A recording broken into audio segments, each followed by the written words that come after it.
Woo! All right, we are going to continue our gene expression conversation, but we're going to talk about prokaryotes now. Do I have enough room right here? I'm going to skip the page. Okay, so I'm going to do prokaryotes. Let's pick a color.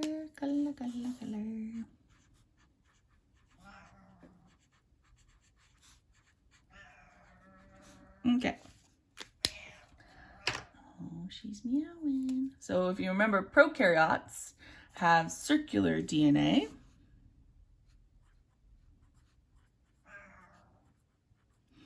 And what they've actually done that eukaryotes haven't is they've actually grouped their genes in a really particular way. So, yes? So eukaryotes haven't done this. We haven't needed to. It hasn't decreased our chances of survival. We're also a really large multicellular organism. So because we have multiple cells and every cell has a different function, it doesn't really make sense to group our genes in particular ways because a lot of these genes just get turned off. Whereas in prokaryotes, because they're a single-celled organism, they only have one chromosome. They have grouped their genes together so that when they need to produce or have a certain outcome or goal, they can activate all the genes that contribute to that goal at once instead of having to activate multiple genes. So they have a little less regulation, but they're actually a little bit more efficient, but they are smaller, they're single-celled, so it's simpler for them. So what prokaryotes do is they have this circular loop of DNA, and what they've done with this circular loop of genome is they've grouped, they didn't choose this, it just happened, so it's more efficient, so those prokaryotes survived, is they have created what are called operons. Operons are groups of genes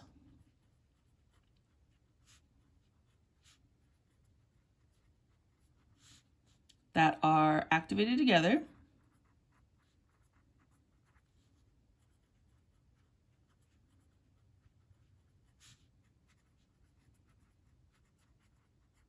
but they also all have a similar function. So when you activate all of them, they're all producing a protein that leads you to the same goal or the same result, response, or outcome. Okay, so they're not just grouping them together all willy-nilly. They're grouped together in really particular ways to increase efficiency. So every operon has 4 regions, and the way that you remember these regions is the word prog.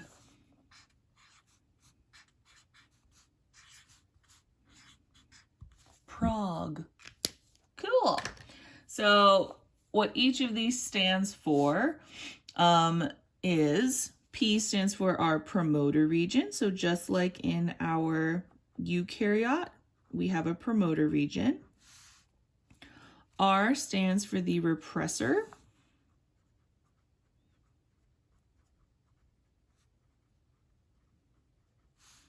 O stands for the operator.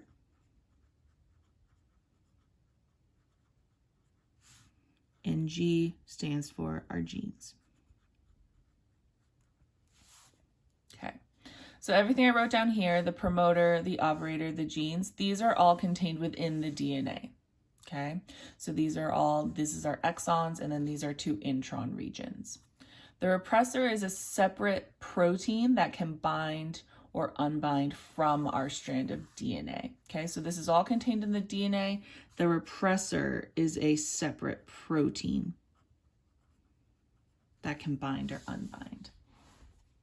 Okay, so there's 2 types of operons, and they're called inducible or repressible. And we're going to start with the inducible one. So this is going to be an inducible.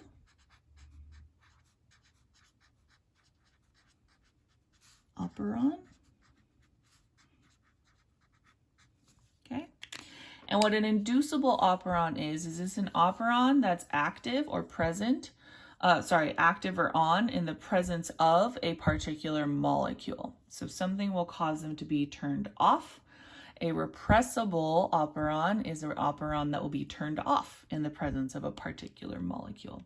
So it kind of goes, it's determined by what are these genes coding for. And so we'll kind of go through it and you'll understand. Okay, so the inducible operon that is the most popular is the lac operon.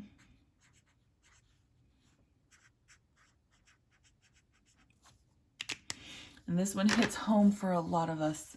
So the lac operon is actually the set of genes that's responsible for digesting lactose or dairy sugar. So the lac operon contains genes that produces the enzymes that digest lactose. So they produce lactase.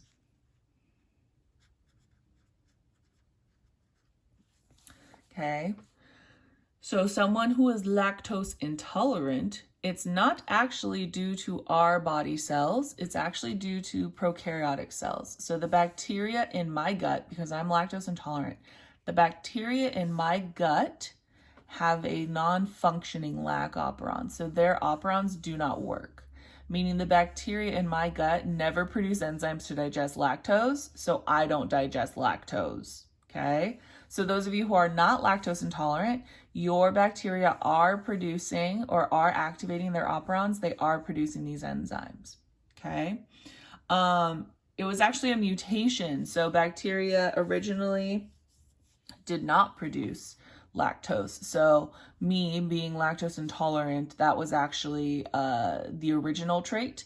And then the mutation was actually to keep these active throughout life. So when we're infants, when we were young, we would always have these turned on because we would drink breast milk. And so you didn't want to be intolerant to it.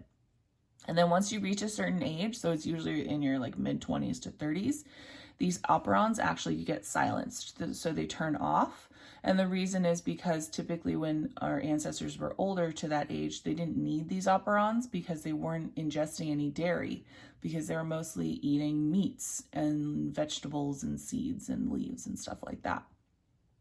So that's like the original trait, is it's on during childhood and then it turns off in adulthood. And the mutation is that it's now on all of your life because we've introduced more dairy into our life past childhood. How exciting. So they've kind of made this correlation between cultures who consume a lot of dairy past childhood. Those ethnicities have decreased their presence of lactose intolerance because their operons in their prokaryotes stay on, whereas cultures or ethnicities or food cultures that do not have as much dairy in them, like Asian food, we actually have our lac operons still in their original formatting where they turn off or they're silenced when we reach adulthood because we didn't have dairy introduced consistently throughout our life by our ancestors. So that's exciting. Not all Asian people or people of Asian descent or people from cultures with less dairy, not all of us will have lactose intolerance. It depends on what you inherited. So it just all depends on inheritance and the bacteria in your gut. Okay, so we have the inducible operon. Let's draw our little stretch of DNA.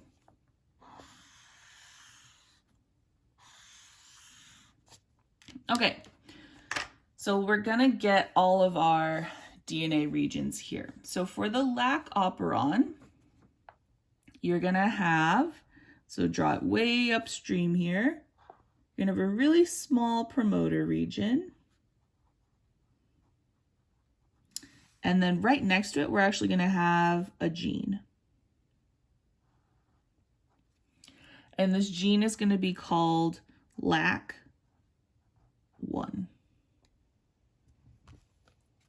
Okay. And then right next to that gene, we're gonna have another promoter region.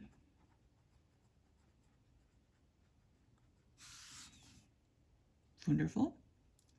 Now here's the crazy part. Within the promoter region, you will have, I'm going to kind of draw it down here, the operator.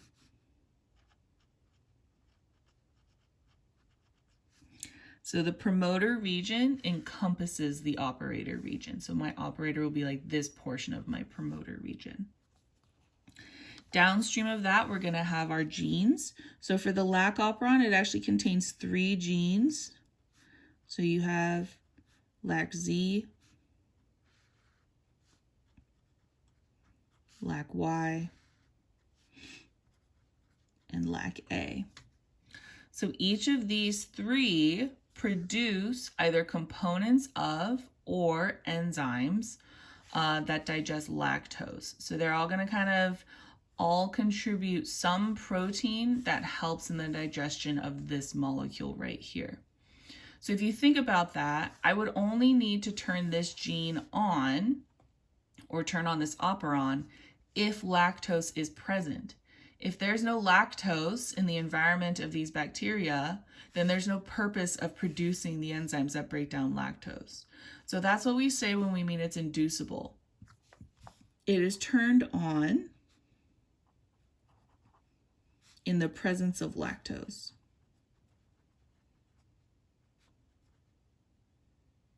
Oy, oy. Okay, I'll start over with that word.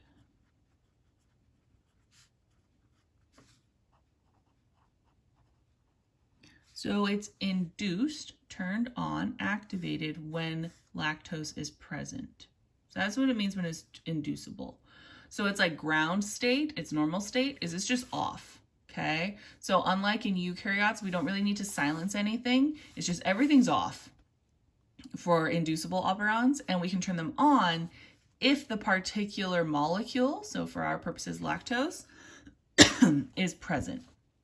So let's say lactose is present. Okay, so let's kind of talk about a few things first. So in every promoter region, this is where our RNA polymerase binds. Remember, this promoter region, polymerase binds. This promoter region as well, RNA polymerase binds. So it's going to be bound right here.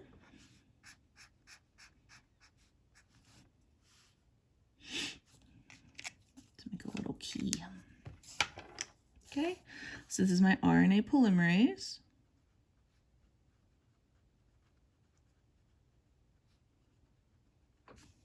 Okay, and it would like to start transcribing these genes. Okay, so remember, it's always sitting here, but it needs to be activated. But in the case of operons, it's always sitting here. It just needs to be able to get to the genes because we have this other region here in between our polymerase and our genes.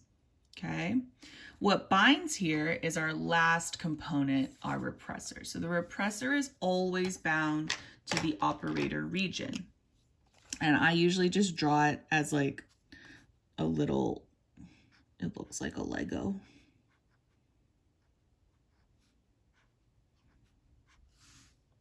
Cute. So the repressor is bound to the operator region in front of our polymerase.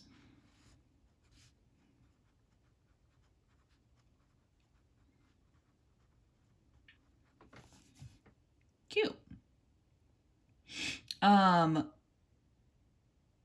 So if you look here, this polymerase is trying to move in this direction to start transcribing these genes. The issue is this enzyme is blocked by this protein. This enzyme cannot transcribe these genes because the repressor is physically blocking it from accessing the genes. So if we want to transcribe these genes, we need to remove the repressor, and now our RNA polymerase can do transcription. So the way that you move this protein is you change its shape. If we can change its shape, it won't bind to DNA anymore, and our polymerase can then zip down here. So let's just talk about our repressor a little bit. So up here, I kind of talked about this other promoter and gene. So this is always, if there's a repressor for an operon, which there always is, then you need to create these repressors, and they're going to be located in the same kind of stretch of DNA as the genes that the repressor controls, because once we produce a repressor from here, it can literally just go bind right here. So what LAC1 does is it is the gene that codes for the repressor. Right? So we go through protein synthesis here. There's nothing blocking. We just have a promoter. Polymerase will be here. We produce LAC1. We make mRNA. We'll make a protein. And so we will essentially create the repressor from LAC1. So these are instructions for our repressor. We go through protein synthesis. We create the repressor. The repressor has two forms. It can either, and remember I just draw them like this, but they'll be folded in all sorts of way. They can either be like this, okay? Or maybe they'll look something like this.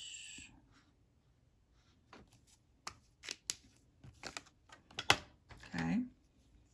So what determines the shape is the actual lactose. So let's say you're not eating any lactose, your gut has no dairy, your operons in your bacteria will look like this. We don't need to produce these enzymes, there's no lactose. Then let's say you had a milkshake and now there's lactose everywhere. Lactose everywhere. Lactose. Okay? That lactose will bind to the repressor, and that is what causes it to change shape. So we can toggle between these two protein forms by adding or removing lactose. Okay? So when we add this lactose, let's say this lactose binds here, that will cause our repressor to change shape to this form. It'll unbind. Okay? So let's draw some steps. If lactose binds to the repressor,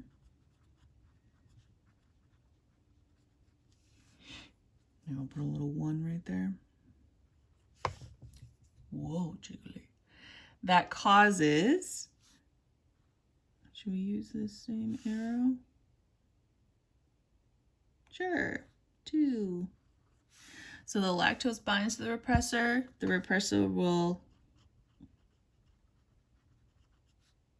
unbind from the DNA.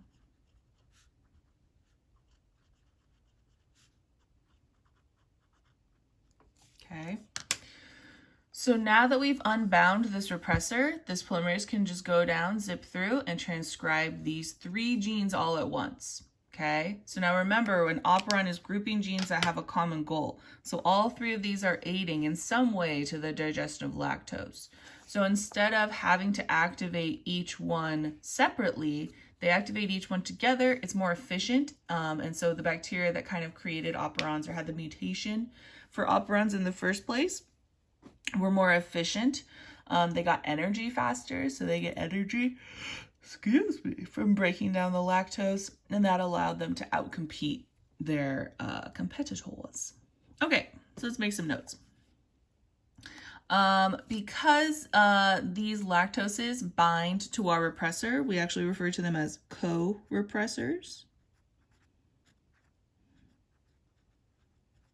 So anything that works with the repressor to either turn it on or turn it off, we call them co-repressors. And let's just make some notes. So if lactose is present,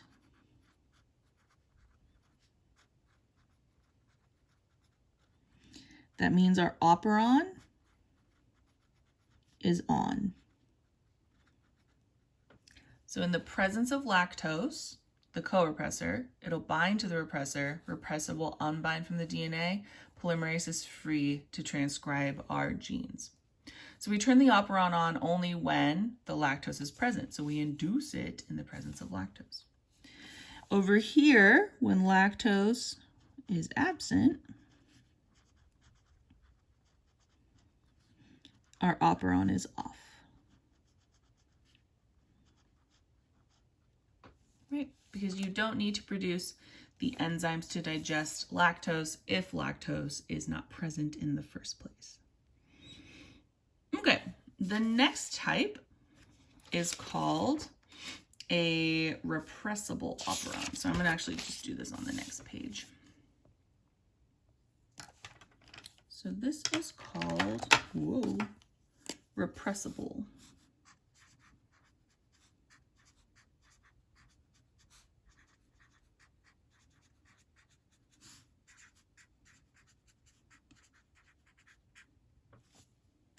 Okay, so how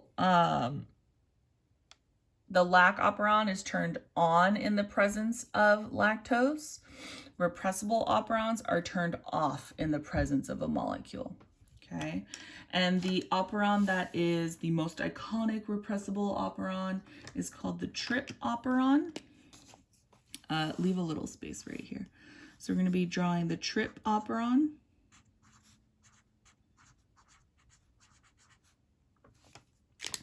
And what the trip operon does is it creates the enzymes that make tryptophan.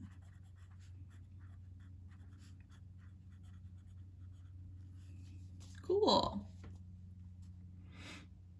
So this one makes sense. If tryptophan is present, then we don't need to turn the operon on because we already have tryptophan. If tryptophan is absent, then we need to turn on the operon because we have a low amount or below our set point for tryptophan. Okay, so it's called repressible because it's off in the presence of tryptophan.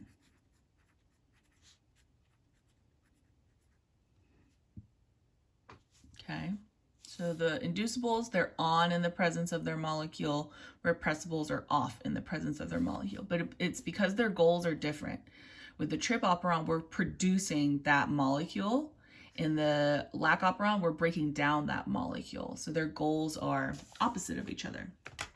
Okay, let's draw our DNA.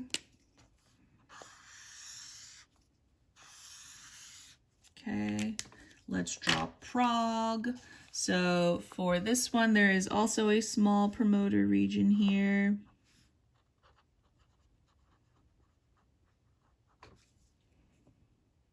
And then right after that, there's a stretch of DNA called TRIP1. Right after that, we have our promoter region. Within that promoter region, we have our operator.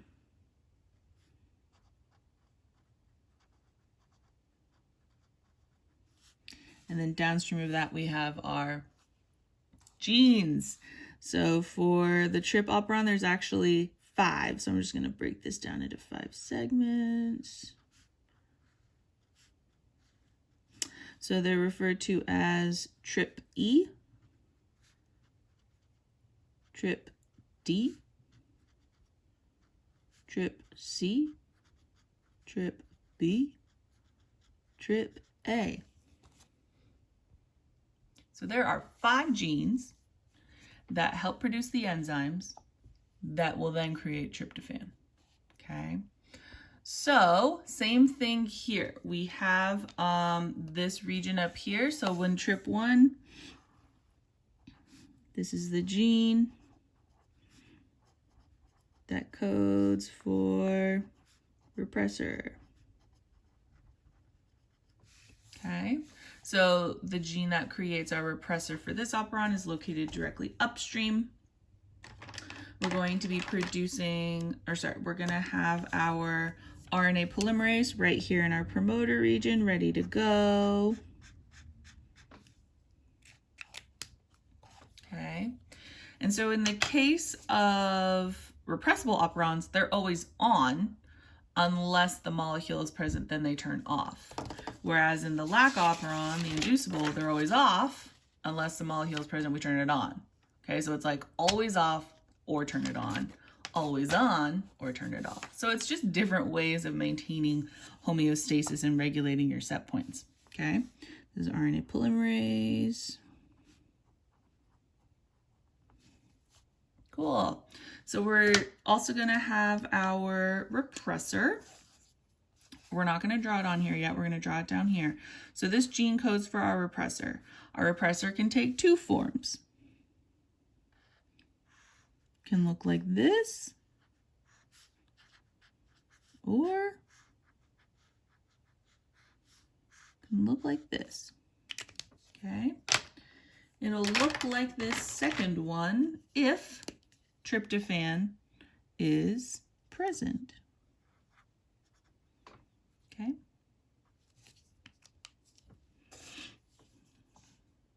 So the only way for our repressor to bind to our operator region is in the presence of tryptophan. When there is no tryptophan,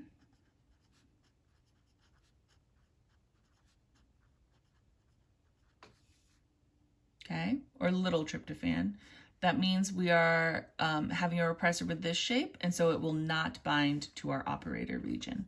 So when there's no tryptophan present, our operon is on. Our repressor will not bind.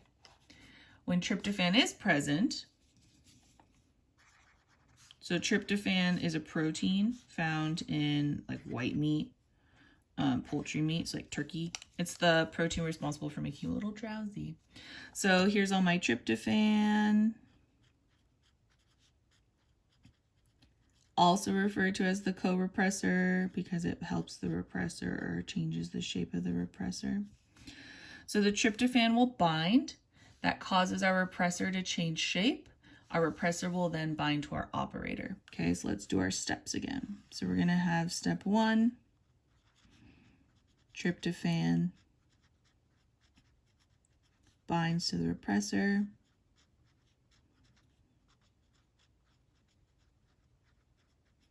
Our repressor changes shape. Step 2, repressor binds to operator region.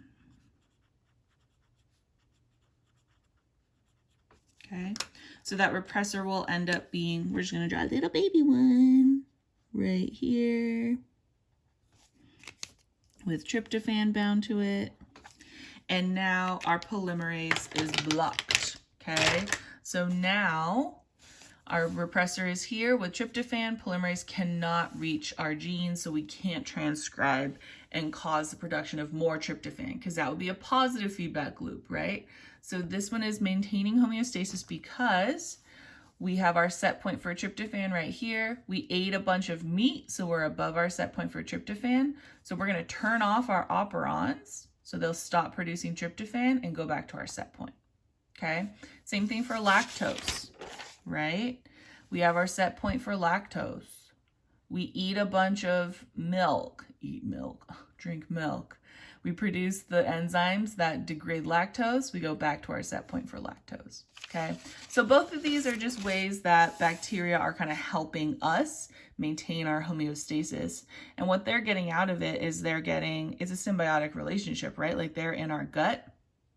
So while they are helping the production of tryptophan and the breakdown of lactose for us, they're in turn getting energy from that. Like when they break down lactose, that's a sugar molecule. So then they can do cellular respiration and produce ATP. It's just like, it has this added benefit of digesting something for us that we typically can't digest on our own. Okay. So here, so we have no tryptophan, our operon is off. And then we'll say tryptophan present. That turns the, operon on. That turns the operon off. Okay, so they have the same components, prog. They function in similar ways where you have the repressor gene upstream, you have promoter where polymerase binds, you have operator where the repressor binds. Repressor is blocking polymerase. We're just causing the activation of our repressor in different ways. In repressible operons, the repressors are like activated, or they can bind in the presence of their molecule, whereas in inducible, they can bind in the absence of their molecule. So working in the same way, just have different goals. Okay, so that is it for gene expression. So go through your, what did I assign for this? I can't remember. Did I just do videos? Okay, we'll go through your work for today. And then we're gonna get into biotech. I'm gonna actually be posting a video how to access your AP tests and stuff like that, because I know some of you have AP tests next week. So I'm just gonna do it this week just so you guys can be exposed to it. and be as prepared as you can to make sure that you finish your AP tests on time and do the best that you were able to. Okay, I will talk to you guys later. Bye.